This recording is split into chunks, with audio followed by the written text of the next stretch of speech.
William Booth is a lecturer of Latin American history at University College London. He joins us now from Ipswich in the UK. Welcome to the program, Doctor. Haitians widely viewed Ariel Henry's government as corrupt and also illegitimate because it repeatedly failed to hold elections. Haiti hasn't gone to the polls since 2016. So will Henry's resignation restore peace and stop the gangs from marauding the streets? No, I don't think so. When you look at the underlying causes of what's going on, a significant part of this is that Haiti hasn't been allowed to have any kind of democratic sovereignty, domestically or internationally, for a very long time. The solutions that are being put forward by the US are distressingly familiar. They're talking about a combination of aid, boots on the ground, regime change, a security state. We've seen that tried and failed all around the world many times since the end of the Cold War.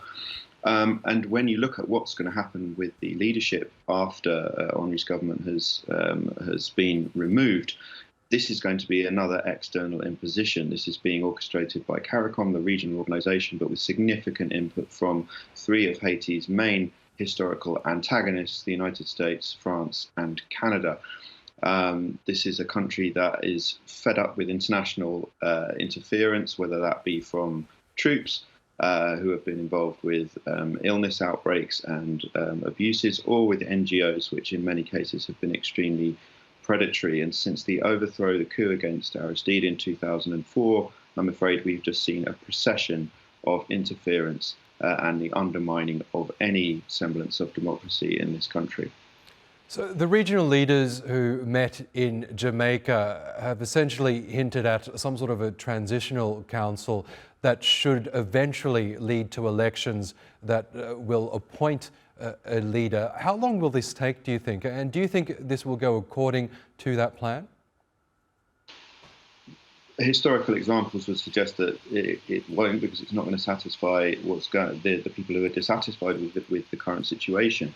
What's going on in Haiti now is not simply a gang uprising. What you have is a combination of a very well-armed paramilitary uprising, and that paramilitary, or those bits of that coalition that Resignation has put together, are closely linked to parts of Haiti's elite.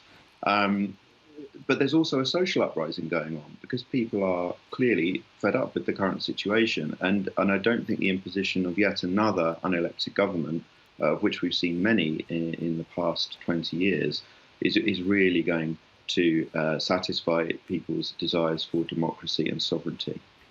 So what sort of a solution will satisfy that desire for a truly democratically elected leader? Well, I'm a historian, not a political scientist, so I'm not going to make predictions or prescriptions for Haiti. But what I will point out is that for the last 200 years, Haiti has been punished for having a successful revolution of enslaved people. It was slapped with a brutal set of reparations by France, which impoverished it for around 150 years. The United States then took over debt interest payments for much of the 20th century.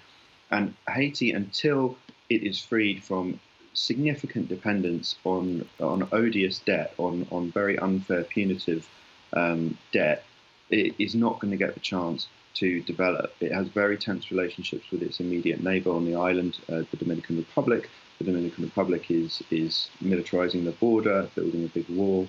The aim seems to be to pin a huge number of very hungry, often ill, jobless, sometimes homeless people into a small territory and to enforce that with international troops and an imposed government. And it's no kind of long-term solution.